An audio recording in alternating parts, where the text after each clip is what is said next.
Welcome back. We're going to continue moving into an area of statistics called inferential statistics now, where we make inferences or conclusions based on statistical data. So here's an example. The Gallup organization conducted a poll in which a random sample of 1,016 adult Americans were asked, "Do you consider the amount of federal income tax you have to pay is fair?" Of those surveyed, 558 said yes. Based on this poll, so let's just stop there for a sec. And do you see what's going on here? The Gallup organization wants to know something about American adults in general, whether they feel they're paying a fair amount of income tax, federal income tax. But you can't obviously ask every single adult American the question. So a random sample of adult Americans is taken and asked the question. And the idea is that we would like to use the results of asking that particular sample of Americans this question. We'd like to use that information to draw a conclusion about what the entire population of adult Americans thinks. Okay, so that's what we're going to start talking about how to do here. So, based on this poll, the Gallup organization estimated that the proportion of adult Americans who believe that the amount of income tax they pay is fair is, and we're going to use P with a little hat on it. This is read P hat. We're going to use, well, first of all, let's calculate it. So, what proportion of the adults surveyed answered yes to the question or said yes, it's fair? Well, we're going to use a formula, although you don't even actually have to think of it as a formula. A proportion is just the out of the total number, how many had some particular property or did some particular thing. So the book uses the formula X over N, where X is, well, you could think of X as the number of successes, right? This is a sort of a binomial trial where you ask a person a question and there's one of two mutually exclusive answers, yes or no. So this is the number of successes in the 1,016 trials. Okay, and when I say trials, the number of people in the sample is the same as the number of trials. Okay, so anyway, that's the proportion, and if you use a calculator to get a decimal for that, you'll get 0.549, in other words, 54.9%. Okay, so the really rock bottom basic idea here is that this 54.9% of the people in the sample that thinks they're paying a fair amount of taxes, that's going to be our estimate of the proportion of Americans in general that think they're paying a fair amount of taxes. Now, the thing is, though, if you asked a different 1,016 Americans, you'd probably get a different number of them saying that they think the taxes are fair. So you'd have a different proportion, and probably practically every, possibly every single sample of 10,016 people, you're going to get a different number of people saying that taxes are fair. So you're going to get different proportions if you pick different samples. So that's why I'm saying this is just an estimate. We have no idea if this is the exact true proportion or not. It's just an estimate based on that sample, and you would get different estimates with different samples. Now, so what we're going to do in this section is we're going to be a little bit more, I don't know if rigorous is the right word, but we're going to get a little better of an idea of how confident we can be in this estimate.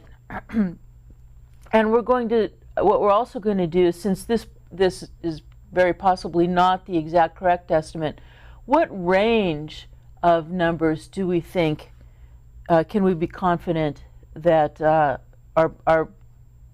would contain the actual true proportion. Okay, so the Gallup poll gives us a little more information.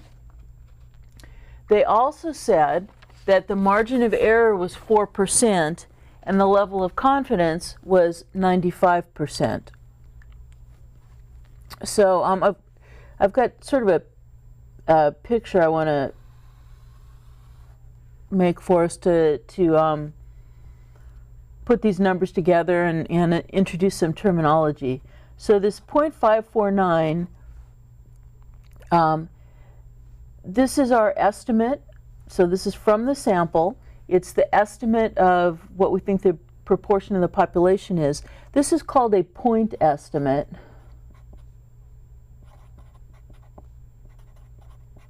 Okay, so that's just a single point that we could use to estimate the actual characteristic of the whole population.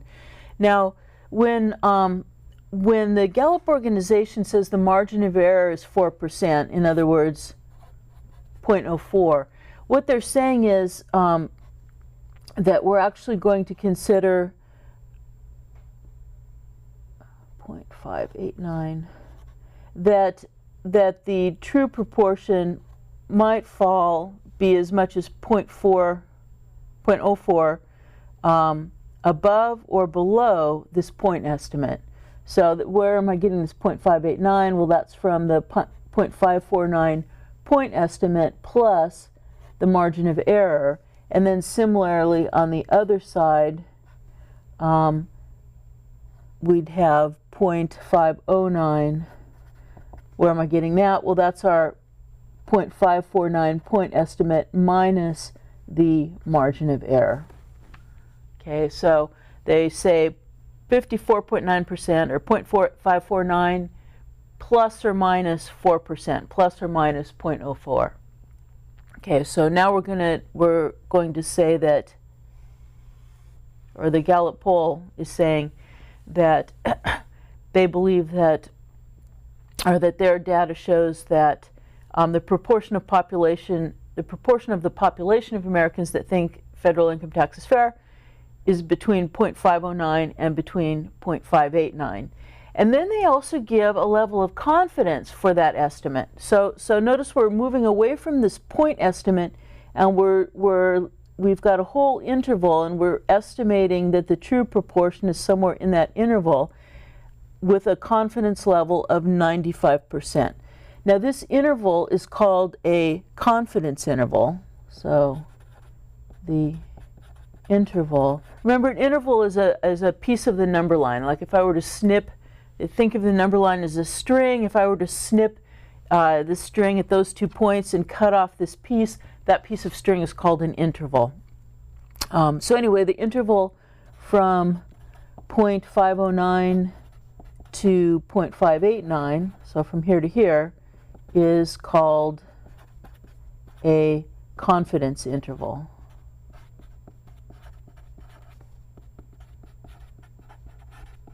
Okay, there's a point estimate and an interval estimate. The interval is called a confidence interval. I just want to mention remind you of one other bit of terminology. This point estimate, this is a number we got from a sample, and a number you get from a sample is called a statistic. A number you get from the entire population is called a parameter. Remember those words? So this number that we got out of the sample is a statistic. The actual